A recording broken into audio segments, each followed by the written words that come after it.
Radiant team ban. Hello and welcome, ladies and gentlemen, to a Beyond the Summit presentation, bringing you guys a game between Mineski and MUFC. This is game 2 of the best of 3 series. First one not doing so good for Mineski, looking a little bit out of shape a little bit as far as their intentions. Obviously, they had great intentions going into the later stages of the game. They just didn't get there. Honestly, a lot of great aggression from MUFC, completely dominating, and hopefully we'll get a bit of a better game, a better matchup here, because nobody had any surprises about how that one turned itself out. So, yeah, interesting so far. We'll see exactly what the draft comes on through and how they change up their strategy to bounce back here. Anyways, I myself am Blaze, joined here by Vikramond. How's it going, man? Hey, it's going well. I would love to see a little bit more aggressive of a draft and overall strategy come out from Mineski this game. I don't know, I'm thinking about TI3 qualifiers, and I'm thinking about some of the teams that Mineski will have to chew through if they want one of those 1.5 invites that are available. And I just feel like, are you really putting your cards down on the fact that you're going to outcarry Lakells on Myth Trust, or that you're going to outcarry ZSMJ on VG, or Sylar on LGDCN? I feel like I would love to see them sort of take that more classic Pinoy super aggressive position. I feel like that's something that they'd be comfortable doing, and maybe it's something that can overwhelm MUFC early. The going over the top late, I just feel like MUFC won't give you the time of day, especially considering how good the movement of MUFC and Ling as supports is getting, of Winter and Ling as supports is getting. Mm-hmm. So, proceeding on to this next draft, how do you feel they're going to change? You said you wanted them to play more aggressive, so you think less greed as far as picking up heroes like Morphling. I mean, that was a 5th pick, so it was a bit surprising, but it was easily dealt with the kind of current lineup that we saw out of MUFC. So you think they should draft more responsibly, or just change their emphasis on when they're going to have their timing? Their emphasis, the latter. I mean, Magnus' first pick is just fine. Like, I think Magnus was hardly their issue there. They actually had some decent RPs. One of the troubles was that they relegated. I need to see Magnus in the mid. That solo off lane, he actually found the levels, but he didn't have Arcane Boots until about 2 fights after. He didn't have Blink until basically exactly 1 fight after he needed it. And so that's what mid gets you. It gets you that Arcane Boots, it gets you that Blink. So Magnus mid, some other off-lane hero, maybe Clockwork because he fits in well to sort of we chase you around the map strategy, and something like a mid-game carry rather than a super late-game one. I don't know if they'll do this. They may go for a hard carry and just try to give them more protection. I just don't know. Mm-hmm. So, in this position here, we finally see the Rubik come on through. That's one thing that I was kind of looking for all day long, but nobody really seemed to prioritize him to an extent. But the fact is, they pick up the Rubik. They don't have to worry about the reverse polarity getting stolen if MUFC did decide to draft him up. And of course, they do also get some cool spells. They can go for Rage TPs on the Rubik. They can go for Steals of the Sonic Wave. Even the Blink is really, really powerful. So a lot of cool little combos here, and we'll see how it works out. Right now, they're just trying to make sure their lanes are well controlled, well under wraps, but they are going to have a little bit of trouble dealing with the Lifestealer potentially. I mean, the Magnus does have reverse polarity. That'll be some nice lockdown, but you don't really always want to initiate a fight by just doing a solo RP on the Lifestealer every single game. So I think they definitely want to try to maybe get a little bit more lockdown, a Bane or a Shadow Demon, something along those lines to kind of stop him in his tracks. Of course, a Shadow Demon being banned out makes it a little more difficult. Yeah, and I think the Rubik pick is smart. It gives a lot of good stuff that you want, plus Rubik is Winter's hero, so the reason MUFC didn't sort of spring for it super early is that they already first picked Shadow Demon. Mm-hmm. So, basically, is that what they did? They did, right? Yeah. I'm not crazy. Mm-hmm. So they first picked Shadow Demon, and that's Winter's hero, as is Rubik. So Mineski knew that they sort of weren't in danger of them being very likely to take a Rubik to pair up with that. So, but here, they'd be very, very likely to draft that Rubik third. So it's smart to take the Magnus and the Rubik. But I totally agree with you. They need sort of more presence in the tri-lane. Right now, the decision is, do you take Leshrac now, or do you take something... You're right. So do you take that mid-game carry? So there we go with the Jug. We'll see if they go multi-core with another carry, but I would love for them to just go all in on the Jug with something like a Clockwork second phase. Sure. I could have see the Clockwork being a great tool for lockdown. We'll see if MUFC feels it's enough of a threat to take it off the board. But yeah, first, just starting off the Leshrac ban, they already picked up the Lina, but the Telekinesis can be scary. I expect to keep it light to probably be the next one to take on out there. And after that, the third one is a bit of a hit or miss. I think Jakiro could be threatening, so those kind of different options there. It's not Jakiro doesn't do anything to Lifestealer really, but he does a lot to everybody else. If there is a good RP that isn't just on the Lifestealer, then suddenly that Macroplier and stuff can be potential. Maybe not ban-worthy, but certainly something that could be considered by Mineski for a pick. Yes, my concern with the 3v3 with Jakiro is I don't see how, if MUFC add on Visage, I don't see how you just don't have massive support deaths. Like, I just feel like the Jakiro will become food very, very quickly, because all Lifestealer has to do is Open Wounds Rage hit him once, and then the Light Strike hits the Soul Assumption, and Jakiro's just dead, period. Sure. So that's very, very troublesome, in my opinion. The 3v3 is still something that Mineski have to position for, and Jakiro's horrible base movement just makes it difficult to lane him against Lifestealer sometimes. If they make it out of the laning phase, I agree with you 100%. Jakiro is very, very strong. The question is the laning phase. Absolutely. I'm really astonished that they actually decided to ban out the Clockwork Air. They're taking out offlane heroes, and that kind of makes sense considering what they're up against. You can't ban out heroes that are set of Lina entirely, and also the Nature's Prophet and Clockwork have their own difficulties as far as dealing with them. The split push of the Prophet versus the teamfight-oriented play of the Magnus. It's kind of a hit or miss there, but I'm really surprised they took out the clock. That would have been a great tool for them to initiate and try to put the pressure on where they cage the Lifestealer and either Ghost Scepter or Force Staff the Clockwork out. But as such, they do take it out, as well as the Bane, and it kind of shows that they're not afraid of the Lifestealer. They want to focus on everybody else, and if Lifestealer is the last man standing, then so be it. They'll bring him down last. But it is just a little bit of an interesting draft, a little bit of a change of the mindset of what they're doing here. And instead, we see also Darkseer being taken out. So we'll see how the draft turns itself out, but I honestly think that they're putting a little bit of a low priority on the Lifestealer and just focusing on everybody else that's backing him up. 5 seconds remaining. Right. What do you think of Visage for MUFC here? I just always want to see MUFC Visage. It's so good. I could see it. You were mentioning, the open wounds. That'll be wow. Actually, are they gonna? Yeah, they're going aggressive Tri-Lane, so they can put the Queen of Pain solo, the Dragon Knight mid, and that'll be really, really strong. That's really strong because all the good solos for Mineski, the 3 top solo lane heroes right now. Actually, the 4 top solo lane heroes. Sorry, I'm so bad at Dota. Batrider, Lone Druid, Nature's Prophet, and Clockwork all got taken out, and Darkseer. Sorry. So that's just so little options to go up against that Queen of Pain.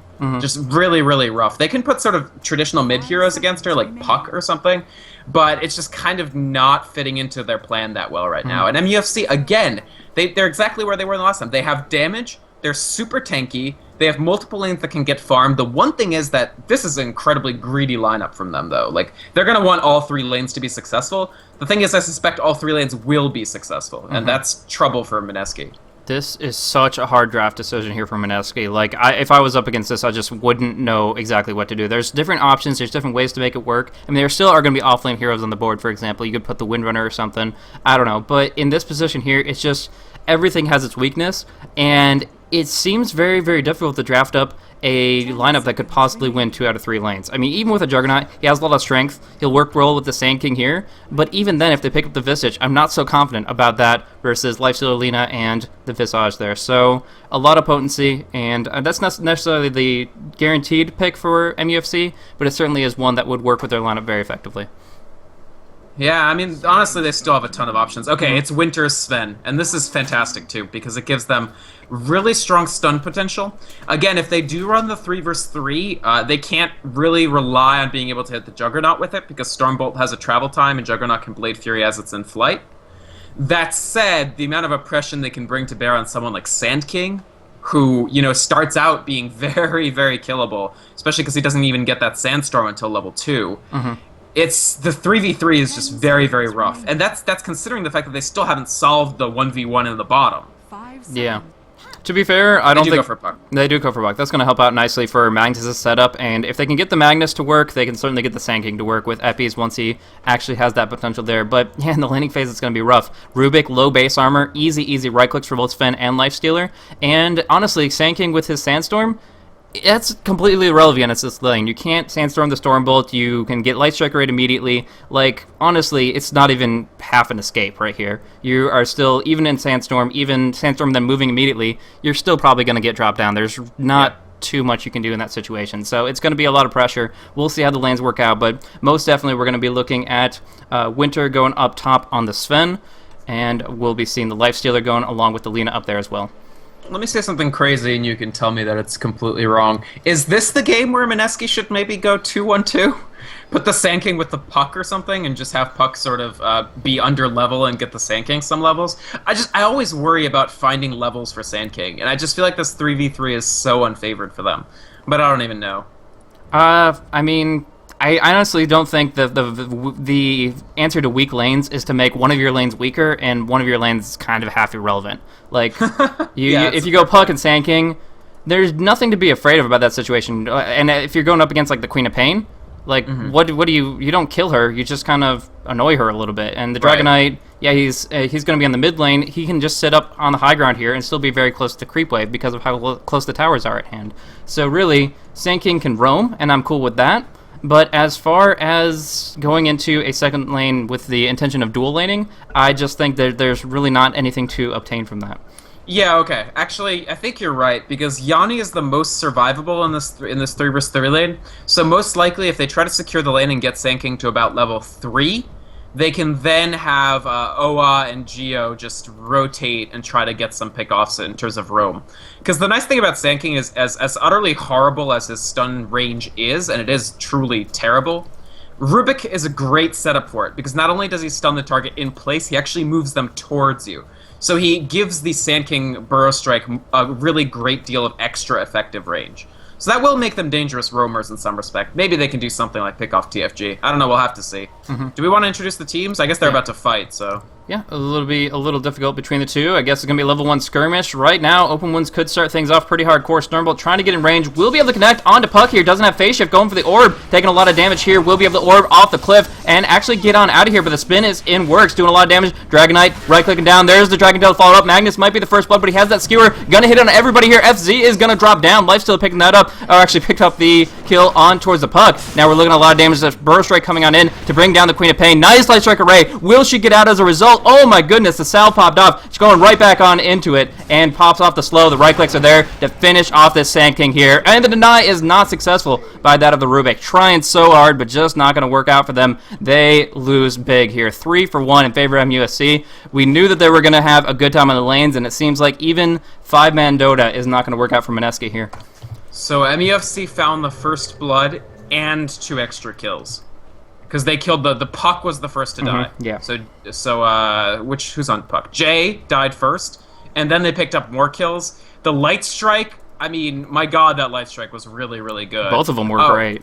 Yeah, but especially the second one to save Han Trash on the Queen of Pain, that was just insane. Interestingly enough, is this actually... So TFG is on the Lina, and Ling is on the Lifestealer. This is something I haven't seen from them yet. I didn't know that they played Ling as a number... Although, I don't know if he's a number 1. He's a number 1 here, so that's interesting. Well then. Meanwhile, Quap actually loses bot. That doesn't make any sense to me at all. Like, in this position, he doesn't even have Waning Rift, and it seems like Queen of Pain, like, took a bunch of creep auto attacks. Like, I can't imagine a full HP Queen of Pain being dropped down that quickly without making a gigantic mistake. So, yeah, I was going to look at the try versus try. That's where most of the action is expected. But right now, immediately, Puck getting some outplay action and able to not only survive, but get a kill on that level 1 Quap. So, good position there. Oh, big telekinesis in, but a bigger Stormbolt hitting onto 2. Will the Burrow Strike come out to try to keep him alive here, or just keep the Juggernaut active? There's Open Wounds. There's the right click, but he didn't rage it. He didn't rage the Burrow Strike, and the Healing Word is keeping him up. The right clicks are there between Sven and Ling, so he's going to be able to finish it off here, picking up that kill, and will have to salve up to bring himself up to par. Either way, a lot of spells cast, but they get the kill on him, and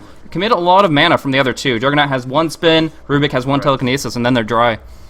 I want to talk about the bottom lane real quick, because you were asking about it. It's Hantrash only just hit level 2, so if he starts getting into a fight, how does he leave the fight? Like, he literally can't. So that was the issue there, just because he did take that Shadow Strike for the first blood battle. It was a smart pickup. I mean, you want as much damage as possible for that. But as a consequence, the fact that Puck was 2 and he was not meant that he couldn't possibly win that skirmish. It'll get better. I mean, now he does have Blink to get out from a weird situation, but that's sort of why, once he was locked in Mortal Kombat, he wasn't really able to just ring out.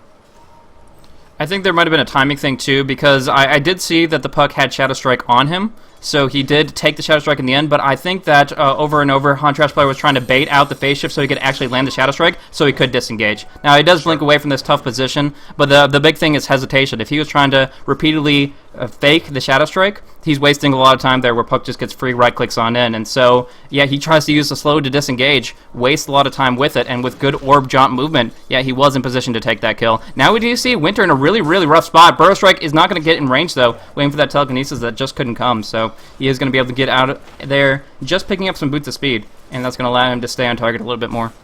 Right. I mean, the whole thing with the Sand King is, right now he's not a danger to anybody. He's level 1.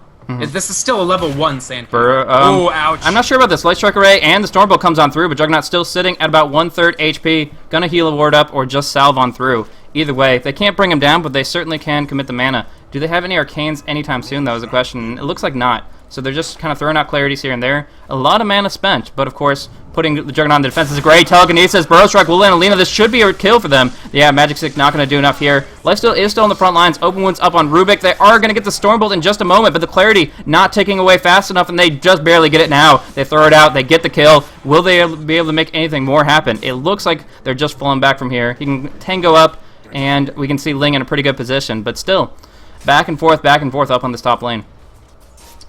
Really good call. I mean, you said that they did use a lot of Sven mana. Basically, they traded Sven's mana for Juggernaut's healing salve, but that cost them a lot because they weren't able to respond with Stormbolt to the initiation on TFG. That happened just moments later. They were just sort of whiling away those crucial seconds for Sven to actually get back up to 140 mana to cast the next Stormbolt, and that cost them a death. I mean, they did pick up a kill on the back of it, so it's not critical for MUFC, but it's an avoidable situation, kind of. Yep. So we do see Jay picking up the invisibility rune there. Wanted to bottle it, of course, but FC putting out some pressure that really couldn't work for them. Down at bottom, Queen of Pain dueling out with Puck. Still has that phase shift, and you still can't really get a good scream off. Actually does force the phase shift. Now this Shadow Strike doing a lot of damage here, blinking away for the moment, but whittling away Puck's health. He might be able to be dropped down in a moment with Hontrash player filling up on the bottle, puts it up on the Corian, wants to go back on the battlefield, but Puck wisely staying back, at least for the moment, and it looks like it's going to be out of range so that Queen of Pain cannot bring him down. Going to pop off the salve, and now he's going to be ready to fight it out on the lane back and forth. So these lanes, actually, I thought they were mostly going to be favorable for MUFC, but they seem relatively balanced. Obviously, some advantages here and there, but both teams able to be aggressive and finding some kills here and there. I think MUFC have an advantage in top and a minor advantage in mid right now, but I mean bottom definitely, just that kill tipping against Hontrash player has made it a very difficult lane for him. I mean, you see 24-15 as far as last hits go, so that's a fairly substantial Puck advantage. Not to mention the XP is still tilts his way. He's level 6 to less than halfway through level 5. Now we do see Lena committing a LSA to bring down the trees near these neutral camps, and we'll be able to get a successful pull off to the west on the Radiant lane creeps. So that will be able to negate some experience given by Mineski, and if they want to get that experience, they're going to have to fight for it, which is not a position they want to find themselves in. I would love to see MUFC actually cut some of these extra trees with Light Strike, just so that they can, so one thing that you can do with Sven is just to come from an unexpected angle through the trees and land your Stormbolt, and that would be great if they could actually set that up, but right now the lane's not in that position, so that's fine. Just as far as the Trilane XP, I mean, the thing is, it still favors MUFC a little bit. They've got that extra edge on their supports. And whenever you're running an aggressive Trilane, if you can get a support XP advantage, that's basically a signal that you've convincingly won that lane. So in this position here, we're going to be moving in towards team fights a little bit. Some roaming active, I presume, from some of the mid-heroes. Magnus wants to try to get his first RP of the day to make it count, because honestly, yeah, they are losing this top lane. Even if it is just about a little bit here, that little bit turns into a lot very, very quickly. So they have to watch out. Right now, ganking in, they have the phase boots. Telekinesis is only going to delay the initiation, but they are afraid of potential defensive TPs, and they're going to fall back here. Meanwhile, down on bottom, Sand King has rank 2 Burrow. Going to try to close in on Hontrash player. Can't get over the trees, though, and there is going to be that blink to get her completely out of a very rough position. Either way, they committed to Sand King down bottom. That's kind of what you're talking about with the dual lane, but more so just roaming on about. And yeah, they're trying for it, but unfortunately, the Sand King just isn't connecting. Yeah, it's more like what you were talking about with the dual lane, where Sand King roams down, sort of shows his face, and then kind of leaves and comes back, and it's just not that effectual. That was really good by Hontrash player, actually. Do you think he spotted Sand King, or did he just... I gotta know. Like, looking at... They knew. Because when they dove the tier 1 tower here, they saw no Sand King, so maybe that's what it was. Okay, definitely a part to play. Dragon Tail coming out on the mid lane. Magnus doesn't get the skewer. There's the right clicks to finish it off. Nice chaining of the stun. Winter getting at the perfect time after the stun of Dragon Tail had expired, but right before the skewer could come on through. That is a very, very clutch kill. and kind of really limiting his potential here. He has his Arcane, so he's still feeling pretty good because he was doing great on CS. I mean, 40, it's not too hard versus the DK, but it's definitely what he wants to move in towards Blink. Now, kind of answering back a little bit, they do take some of his gold for their own. Cool little, I don't know if you had your camera on, but it was a cool little defensive TP from Huntrash and just immediately walking back out because they used Dream Coil, and he just jumped into the trees and immediately TP'd again before Sand King could become relevant. And this is the downside of Sand King. If you're level 3 at 8 minutes, you are one of the least useful heroes that in existence in Dota. Yeah. Like, you have a very low-range stun. It can be good, but it has to be perfect. Going on Telekinesis, they're going to get the Burrow Strike here. Omni Slash on top of it. They wanted that kill bad, and they certainly claimed it there. Yeah, I mean, I really, really love a Sand King. And so it makes me feel bad that I have to say it, but in this position, he is not going to be able to accomplish much at all. And we do have an Invisible Dragon Knight going for the Dragon Tail. Sven coming in for the exact same thing. It's a complete rework of what happened before. The RP, the Skewer, neither one going to come on through. They just get the right clicks.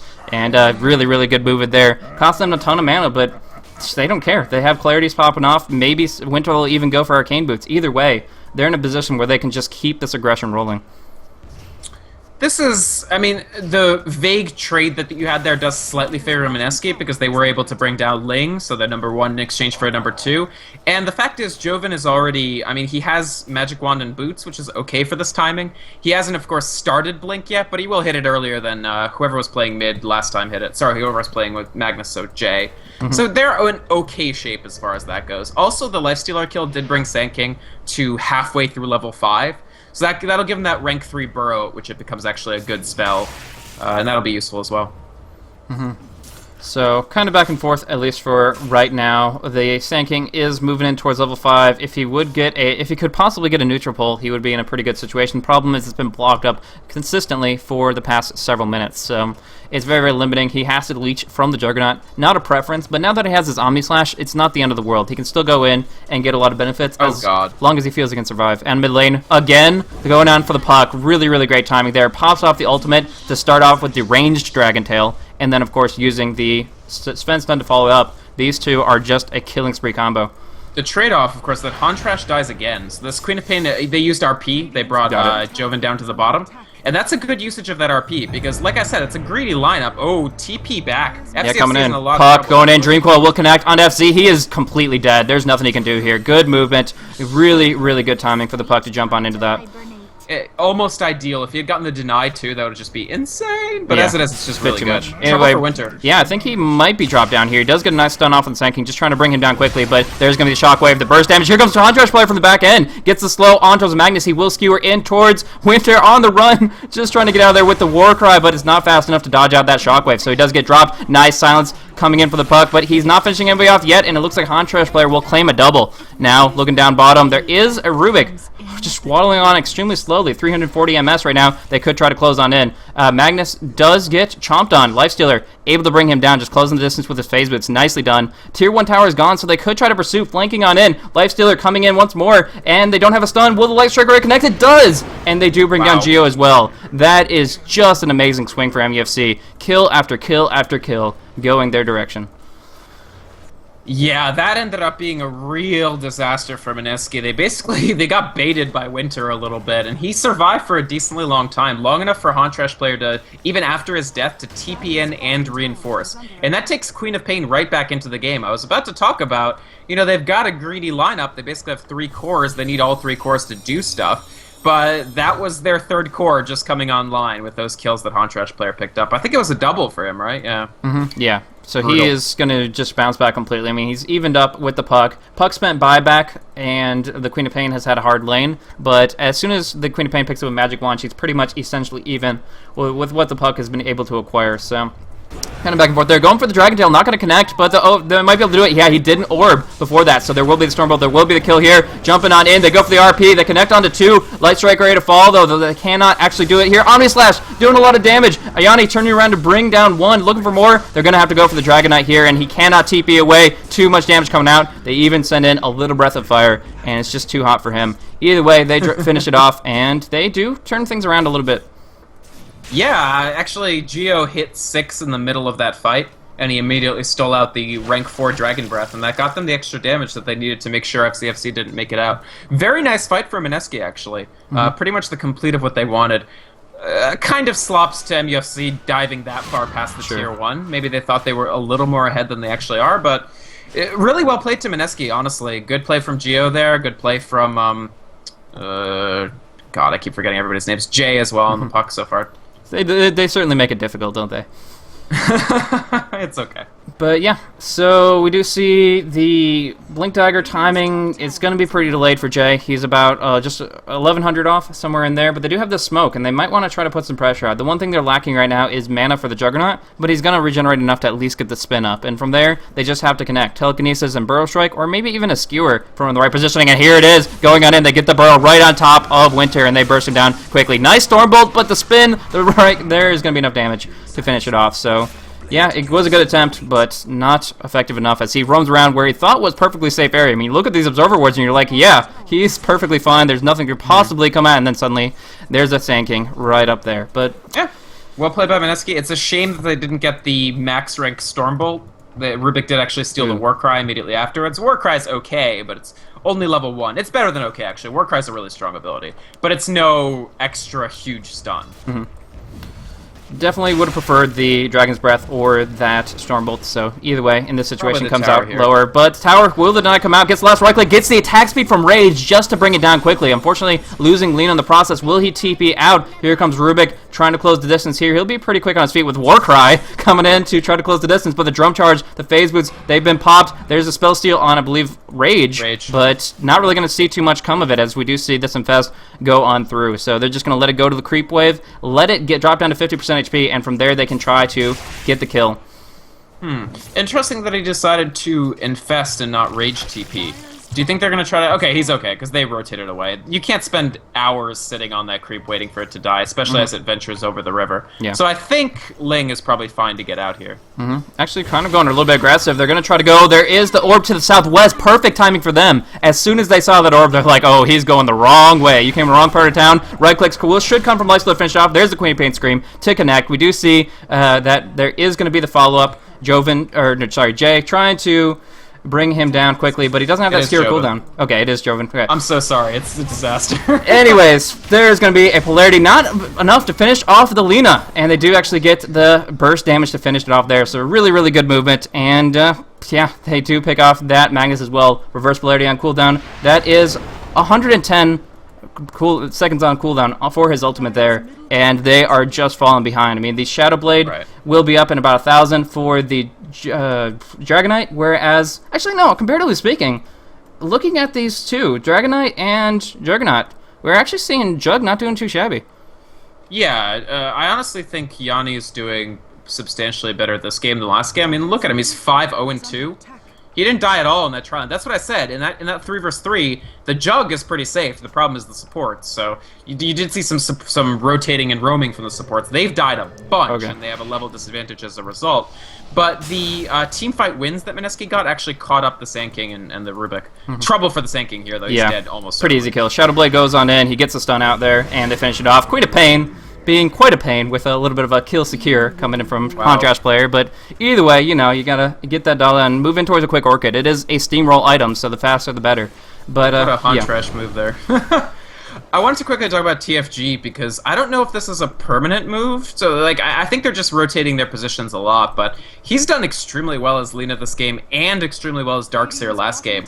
His movement, he completely wasted so much of Joven's time in that last fight, just surviving for ages and really moving really, really smart. Considering the fact that he first baited Jay with the puck, Jay actually dies, Lina survives, then he moves the right way for Magnus not to catch him with the Skewer, and leads him on a merry chase all the way to the point at which he still survives and the Magnus dies. That's incredible support play, honestly, considering the fact his movement speed's nothing to write home about, he has no ranks of Fiery Soul, and like he doesn't have Ghost Scepter or anything. So that was just really, really smart play overall. Yeah, good movement there. Putting pressure on towards this tier 2 tower. They're going to go on in. They don't get the stun, though. He will be able to jaunt to the east. Will it be enough to get away? It is. So he is out of dodge there, but in a pretty rough position now that they pop the God Strength. Corrosive Breath, this tower is dropping so quickly, and the most they can hope for is to deny, and now with these stuns coming out, they can't even possibly imagine that. They drop down the puck, no Dream Coil, no silence. Queen of Hontrash player gets locked down. The Burrow Strike will follow. They will get the kill on Hontrash at the very least, but there's going to be Dragonite coming on in. Sven has a big opportunity to stun in just 2 seconds. Ari picks off the Rubik, the buyback from him, but Sand King will fall, and I'm not sure Rubik can really do much with that buyback. So the tier 2 drops, they lose 3 heroes, pop 1 buyback, and all they get is the Queen of Pain. The other issue is if they don't have Puck, and Jay died extremely fast, he actually has gotten caught out a couple times. He has to realize that Dragon Tail is nearly instantaneous, like it's going to stun you. The other issue is they wanted to reinforce with Yanni. He's the rest of their damage in the absence of the Puck. And he was completely locked down by Ling, actually. With the Blade Fury cooldown down, he got open wounds, and Lifestealer almost killed him. He sent him all the way back to the high ground, and that was on an intercept course. Like, MUFC don't need Ling to deal damage, but Mineski do need Yanni. So if they're sort of locked in a 1v1, the rest of the fight is always going to favor MUFC. So now Shadow Blades are out. This is going to be changing the pace of things a little bit here. We do see Lifestealer in a bad spot, but the thing is he always has that Rage, he has TP, he has Infest, and the reverse player is on cooldown, so he really is fearless, and now the Sentry War comes down. Nice Burrow Strike movement! I don't even know how that worked out, but the Sandstorm plus Burrow Strike simultaneous, whatever happened, he was actually able to dodge out the Storm Ball. I think it targeted the ground vector, but anyways, nice. That's mechanics. Not important right now because we do see big Omni Slash coming on through to bring him down very quickly. We do see Spell Steal up on the Life Strike Ray, and that should be enough to stun him right here. Bring him down with his own spell here as Magnus picks up the kill. As far as how that Stormbolt interacted, just because for those curious about the little ins and outs of Dota, essentially Stormbolt, when it's about to hit, instead of just targeting the character, it targets the ground at that location. And so the Burrow Strike, with the disjoint of the Sandstorm, it didn't track him, and then with the Burrow Strike was able to pull him out of the radius, so he didn't get stunned out. I'm a geek about that kind of stuff, so if nobody cares, then nobody cares, but I love it. No, I think it's actually a good point, because if he had just been... Yeah, Lifestealer should die here. There's just too much. So if the Stormbolt had hit the invisible Sand King, it would still do the AoE but not stun him, right?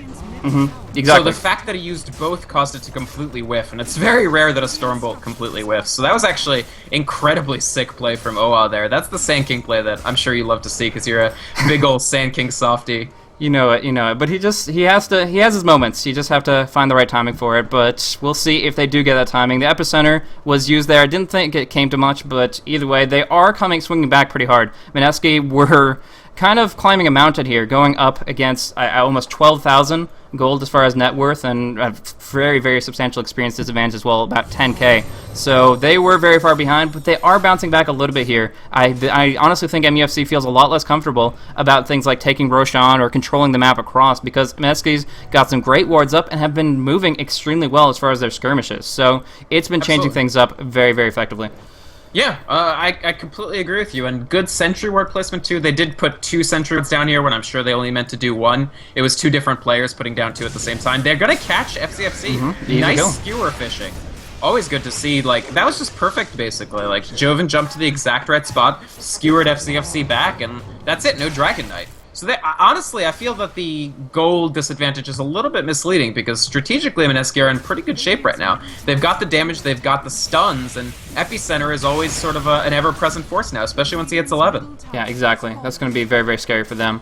Now, as far as the carries go, they still are very much on top, Lifestealer and Dragonite. Compared to that of the Juggernaut. I was actually confused a little bit about the Shadow Blade timing and the net worth values, but it turned out that he just had his Claymore on like the Quarry or something, and it didn't show up as net worth. So GPM wise, he's been way ahead for quite some time. He's been able to make a big impact. They do commit the RP in this area here in the base, but he gets silenced out. Big Orchid means he can't skewer it. Instead, the Sonic Wave, the Scream comes on through. The Omni Slash doing a lot, but Hontrash player still lives. Trying to finish off. Is the right click going to do it? Yes, he dies to the tower. No deny coming on in. We're going to see Ling do the right click to finish off the Sand King, and now there is going to be a quick little TP coming out from the puck. But honestly, diving the base so darn deep, they got a decent Dream Coil, but they should have just said, okay, well, that didn't work out. Let's not go too far in over our heads. But Magnus could have done something amazing. He got the great RP with the Blink Initiation, and he had the opportunity to skewer them out. But as he hesitated, got a couple right clicks in, and then that Orchid from the Queen of Pain, Hontrash player, turning it around. Amazing, amazing movement, and a perfect timing for that Orchid to come online. Oh yeah, that fight 100% comes down to the Orchid. Nothing else really. I mean, obviously the beginning really favored Mineski. I actually loved the gutsiness of going high ground. They used Dream Coil to sort of ensure that Lina and Sven would be sort of kept standing there, and then setting up another great initiation from Joven. Unfortunately, yeah, if they had just skewered to the low ground, I have no idea how MUFC would have won that. But by orchiding the Magnus, they ensured that the fight stayed on their familiar high ground territory, and that completely turned the fight. It was honestly just a really, really great Orchid. Yeah, and along with that, now the supports are getting some good farm, like 22... kills, of course, do contribute to that substantially, but the fact that they don't have a hardcore number 5, neither Lina or Sven really wanting to just constantly buy wards over and over and over again, but still, either way, between the two of them, they found quite a bit. Drums on the Sven, Blink Dagger on the Lina, changing the pace of things very, very quickly, as she can now maneuver around and guarantee a very solid light strike rate, as if they weren't good enough. So this is going to be a really, really good opportunity to continue to cement that advantage. It was wobbling a little bit, and they are pulling it through. Plates keep on spinning, and they seem to be ready to just kind of steamroll forward. So right now, it's still in Mineski. It's still it's still MUFC's game to lose, and right now they are kind of taking that commanding advantage, despite a little bit of pressure. I mean, base diving, for crying out loud. They're still doing extremely strong, and I really think it comes down to how Mineski take the next two fights. I agree. I mean, I think Mineski is sort of intentionally taking riskier situations, because that's kind of what you have to do when you face a substantial farm deficit. A big team fight win is going to get you levels on everybody, you know, a large purse of gold, and you don't have to worry about the other team for a while, because they either have to expend buybacks or they just sit there dead. So it's smart for them to go for these big plays, and you can see they're 5-manning, so they really do want to. They're not confident that they can control the map. They're not confident that they won't get initiated on. They just want to win those fights. And I think that's smart. I honestly think if they had won that last fight convincingly, they'd be almost all the way back into this game. As it is, it's still tough. But you can see, I mean, as you said, MUFC, they don't feel that confident either. Both teams are traveling as a unit of 5 right now. Difficult to be in that position because you want to keep your carries farming, but it's just too dangerous with the fact that they're not on the map. They have the potential to be smoke ganking anywhere. They're putting out that pressure. I mean, even checking out Roshan just to make sure that those smokes aren't allowing them to slip on through. But it's in this position where they just want to feel comfortable, and so far that's far from the case for either team. We do see possibly smoke. Nope, just sentries on the courier, so nothing big. But they are all super gathered up. I'm not exactly sure, other than the fact that they don't want to be hit by a smoke gank they think is coming, maybe up into the area by their own secret shop. They are very, very cautious, though, and they're going as 5 constantly. Yeah, I mean, and honestly, I don't know if I give it all the way to MUFC. It honestly depends on just who initiates and what the positioning of the fight is. And the terrain that the fight is on actually makes an enormous difference. Like, you know, does it happen in range of one of the MUFC towers, which they have 2 more of, so it's more likely to happen. Any fight on MUFC's side of the map, depending on how MUFC manipulate the positioning, could be great. But of course, where they are right now, they're also very vulnerable to an RP. So there's a ton of factors. This blink on Lina might turn out to be a really big deal. Oh, there's the timing. Going on through. He could get a big RP right here. They go for the Dream Coil, the Winning Rift double. Oh, single RP, but still going to kill off the stun very, very quickly. The Dragon Knight will fall immediately after the fact. Really, really strong. The Epicenter coming on through. Does get Orchid. A lot of right clicks. Big Sonic Wave. Scream as well. They should be able to finish off Sand King with the Orchid. No, he got too much HP from that healing ward. Still survives. Jaunt on through from that puck. He stays up, at least in the trees, but here comes Queen of Pain and Lina to change that fact entirely. Going up high ground, take it down. They have... Actually, no, he's still alive, technically, but the last tick from the Shadow Strike, and the gem is on the ground. So the Radiant have vision of that. They will be the ones to pick it up here. They forced out the buyback on the Juggernaut. And, of course, they lost a lot in that position. Started off so strong, taking out Winter, taking out FCFC, but the end result is that, honestly, Mineski take considerable losses. The thing for Mineski here is the flip side of the greedy tri-core roster coming out from MUFC is now all 3 cores have pretty good farm. I mean, their net worth is all in the 9,500 to 12,000 range. So if your RP... or your Epicenter, because Epicenter was a problem there too. If it only hits one of those cores, like FCFC wasn't part of that fight, but you still have a Lifestealer, you still have a Queen of Pain. I mean, that Sonic Wave hit every single live Mineski hero. Plus, the Blink from TFG, he dodged the RP and everything else, so he was able to survive as well. And so Mineski dominated the first 2 heroes, but it cost them the RP, the Omni Slash, and I think the Dream Coil and the Epicenter to do so. And then you just don't have enough gas in the tank to handle, like, Queen of Pain. Yeah, that's honestly exactly it. They strung themselves a little bit. They got so much to work on those two, but they're big enough. They're strength heroes, maxed out Dragon's Blood, potentially Rage. They just have to commit so much to bring these guys down that when it comes down to it, the other heroes, I mean, Winter's no slouch either. He's got a lot of considerable farm on the Sven. It's not a carry Sven. It's not even a semi-carry Sven, but it hurts, and it's going to get worse and worse for them as time goes by. So they really have a lot of different things to worry about, and a halfway successful epicenter and a really good RP seems to not be enough, at least for the moment. We'll see how it breaks itself down, but it's getting rough because MUFC is moving in towards those Black King bars. They actually have it up on the Queen of Pain, and as far as the Dragon Knight, he has his as well. So, of course, there is Rage and Lifesteal. He just buys a straight Abyssal because he's like, screw you guys, I don't need that item. But, no, they are doing so darn well. MUFC is going to nullify the potential of that Epicenter, and, of course, from there, this Blink Dagger pickup on the Sand King isn't going to really change as much as he would like it to. It still might. They might get an amazing Blink RP before any BKBs come out, before Rage comes out, and just obliterate them. But it's all about the timing, and it gets more and more difficult as we look at these next engagements. Absolutely. I mean, Mineski do have an astounding amount of initiation potential now. With 3 players with Blink Dagger, a full 60% of the team can be anywhere, and Juggernaut has Shadow Blade, which is almost as good as Blink Dagger for setting up your positioning. So what they need to do to make that investment of... So, I mean, the Shadow Blade combined with the Blinks, that's an investment of basically almost 10,000 gold, right? So you need to make that 10,000 gold worth it. You need to make sure that your positioning in teamfights is so perfect that you just win the team fight outright based on where you started it. And that last fight, it was like, I'd say about 50% of the way there. Yeah. Kind of a desperation Roche here. I think they Shadow Blade the Juggernaut in, Blink the other two, and then Burrow Strike Sand King inside. So they probably don't know about it, but they still are moving that direction. I'm sure they know about the possibility and want to make sure that's covered. So they will kind of throw something through to check in just a moment. But Roche is falling quickly, 600, 400. They get the kill on the Roshan, and they will hand the Aegis to Juggernaut. So now they can break out into a 5v5. Big damage coming out, going across. There is going to be an epicenter, or sorry, just the reverse polarity onto these two. BKBs popped off, though, not doing a lot, and they turned it around. Big right clicks from Lifesteal gets the stun coming on through, and they will be able to finish off the Magnus. Now going on, they did get the kill on towards the Juggernaut. They're going to get him again with this big Dragon Tail Light Strike Ray combo. They clean this up nicely. So yeah, you can take Roche all you want, but being in that risky position allows them to initiate. And though it was a pretty solid RP, Epicenter didn't come on through, and now we see the final cleanup. Puck, the only one to slip on out of there, and actually not so much. He's taking a lot of hits from Hanjosh player and should be dropped down with his next Scream. Has the phase shift, has the orb, and will not be able to use both of them. So he does get finished off, and that is a full team wipe. They lose the Juggernaut twice from his Aegis to the Immortal. They lose every other hero, and they don't get anything but the Roche Golden experience. You see those spam pings? Mineski are really upset with how that fight went, and I don't blame them. The thing is, we just talked about how important positioning is for them. The positioning in that fight was horrendous. I mean, they got caught out in 3 different spots. You have 5 heroes, and they're in 3 different locations against a team that can always 1v1 or 2v2 you. Epicenter comes on through, but it's just harassment. Like, it's a harassment epi. It's not going to do anything. We do see Puck orchided down and stunned up.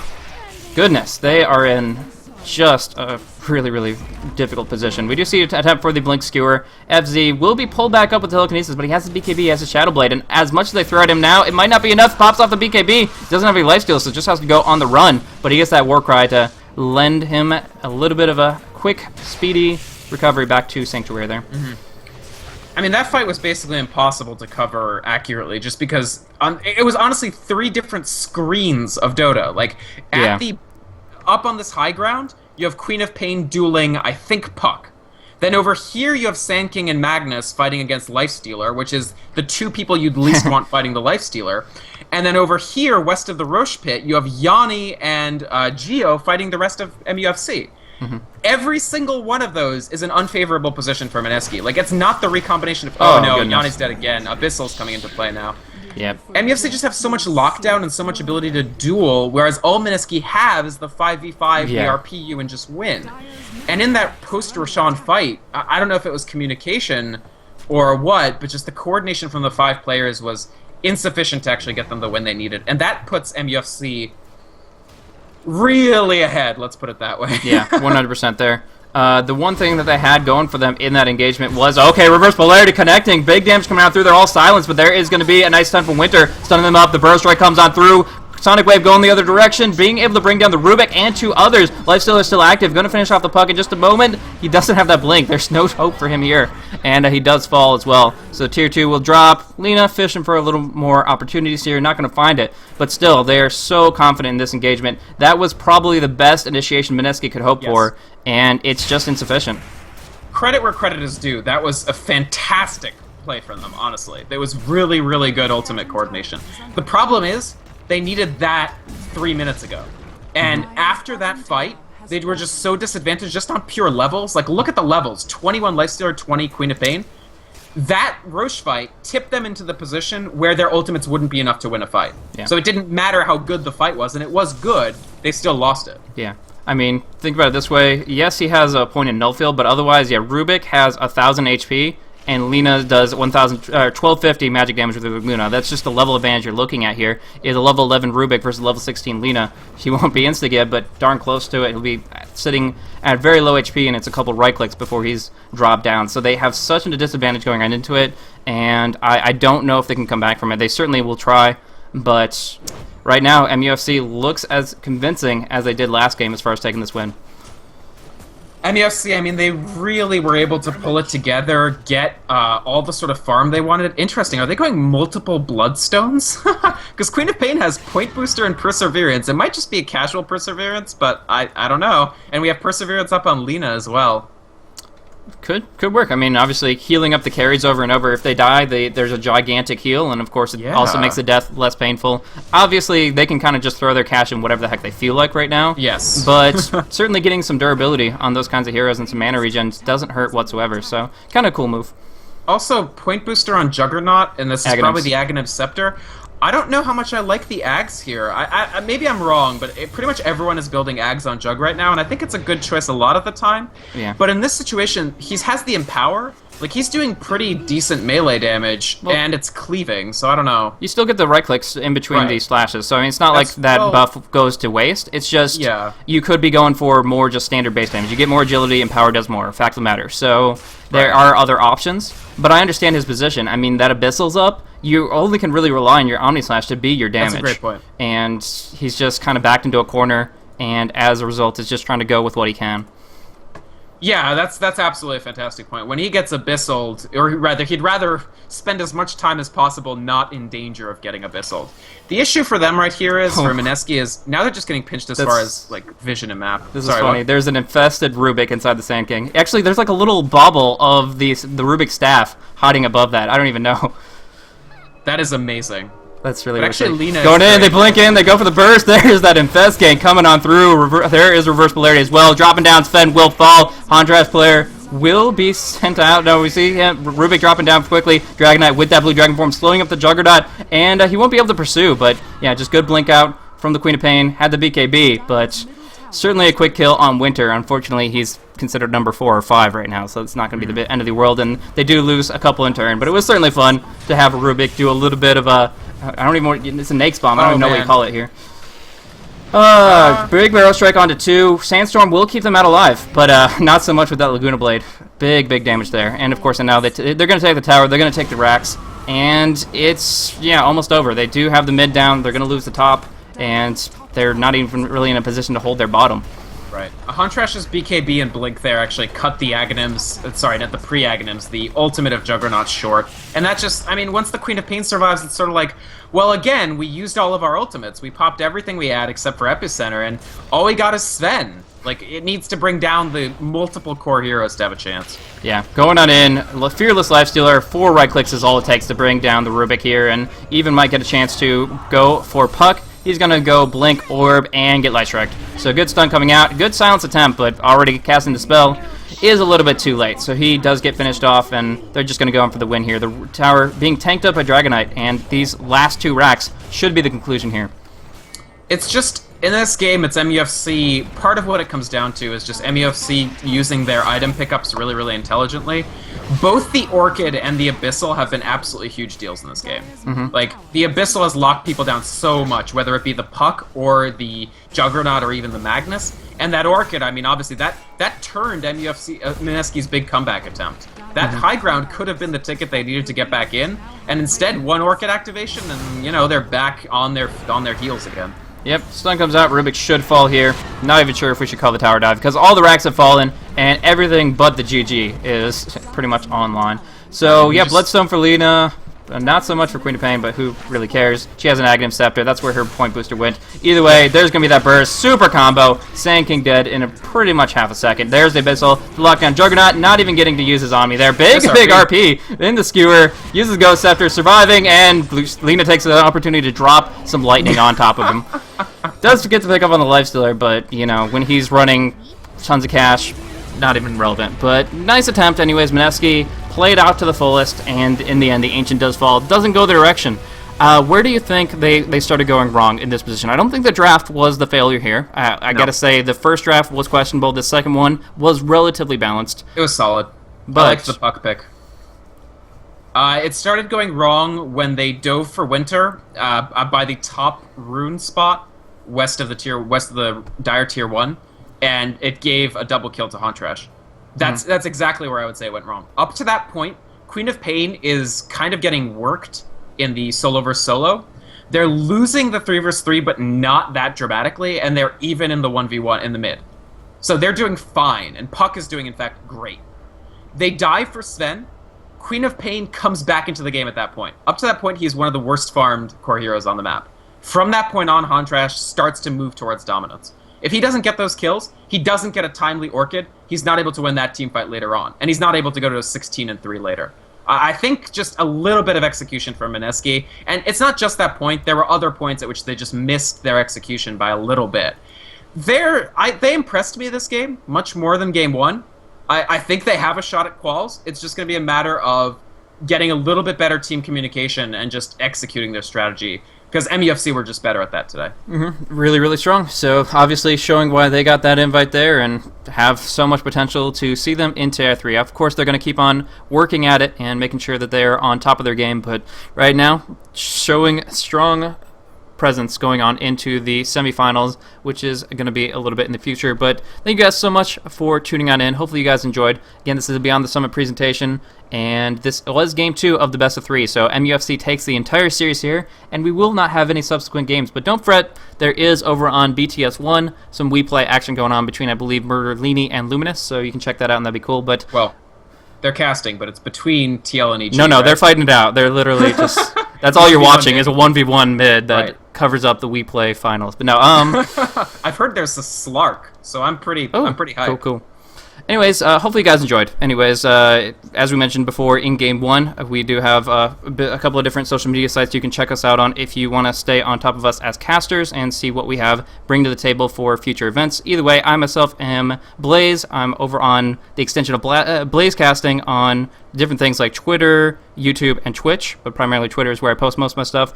And then for Vikrmond, you're pretty much anywhere Vikrmonds are sold. That's VYKROMOND. Google it up, and you'll find his Twitter, his own personal blog website, and many other awesome things. Yep. Thanks for having me cast. It's been a while since we've casted together, I think, like maybe a week or two. It's always fun. Thanks, Blaze. Thanks, BTS. Peace. Have a good one. And, of course, thanks for him coming on. And shout out to you viewers for tuning on to this fun little game here. Back and forth, but MUFC convincing in how they roll heads. Now we're going to go on, again, conclude the cast here. That is going to be it for us. Thank you guys for tuning in, and you guys have a good one.